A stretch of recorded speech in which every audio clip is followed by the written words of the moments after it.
Obviously, you're all aware that I'm writing a book, and this post is for the aftermath side, because I know you're out there. I've seen you in the comments, and although I know it's very niche, I know there are so many out there who are listening to this side of me. So I'm going to continue to post on that also, because this is my drive. I want to show another that it's okay. You're not alone in that story in your life.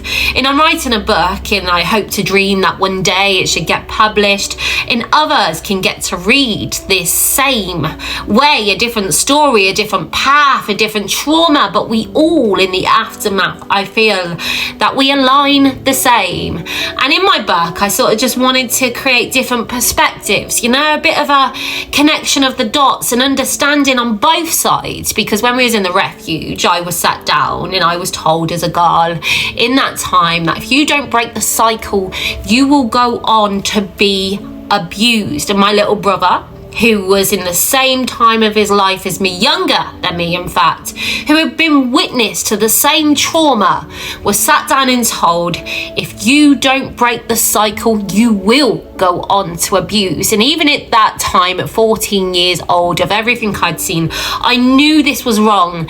And in my book, I've incorporated a bit for the girls growing up in not-so homes, but also the boys growing up in not-so homes, because I want to bring that balance, that truth, that reality, because it's so easy to label a boy as the bad. But I've got two sons, I've got a good husband. I know my brothers are less reactive than me and my sister, because we were all victims of the same narcissist. We all suffered the same pain. And I'm just going to read the bits I've wrote for either side in both ways.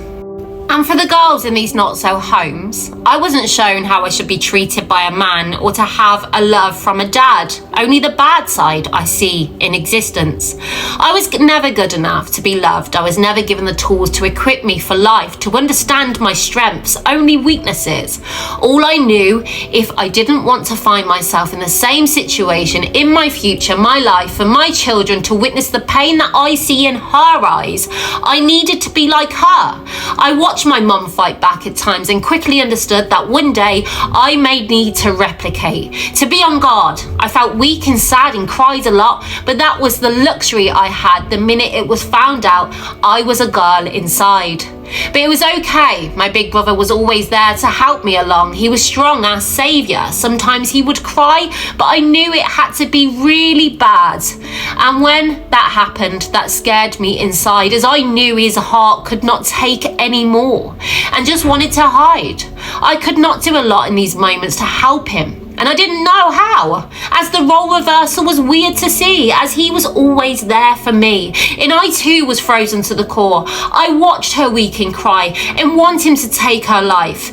These were the tools I had gained to help me grow into adult life. Walls built all around, waiting on guard for attack, to defend and a threat to my children, my home. How can I be a good mom and help them grow when inside I had all these triggers lay dormant in my mind?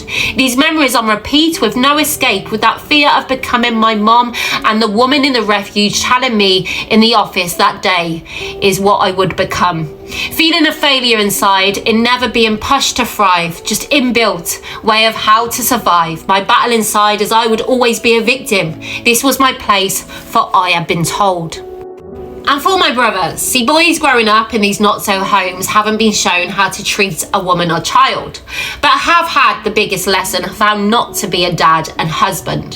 They were never given the love or the tools they should have had. All they know is they don't want to replicate the treatment they have had. They don't want to be that man, the kind that would do that to their kids and their wives, the kind that would be jealous inside all of the time and cause fear deep. They have seen their sisters, young and old, cry and felt helpless with a need to protect them all of the time. See, that's what the world tells them the minute it's found out that they are a boy.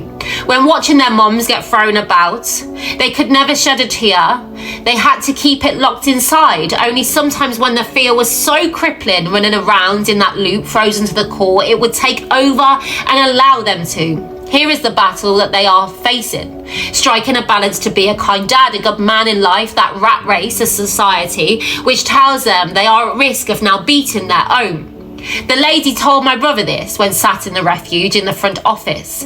Naturally, this will become a battle of the broken-hearted little boy inside who never felt good enough to be loved, who never felt safe all of the time, who had to be brave for his sister's sakes, although all he wanted to do was run and hide, the inbuilt buttons of fear and rejection, all he touched going wrong and failure.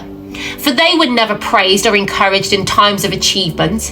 In fact, never even placed in a position to create, to be their own, or show their worth. The fear of becoming that person overwhelmingly taking hold. How could they be a good dad? This is their place. An abuser, they have been told. And here's the thing, I know the cycle can continue, but if as children we're not acknowledging that victim based on gender, if we're not giving them the same inclusion as their sister, if we're not hearing their pain in a world that they grow in today, where you are a boy, you are a man, be strong, don't let it out, everyone depends on you. Where does that leave us and draw us to? It draws us in to this never-ending story of a cycle continuing because all you had to do was acknowledge them to begin with.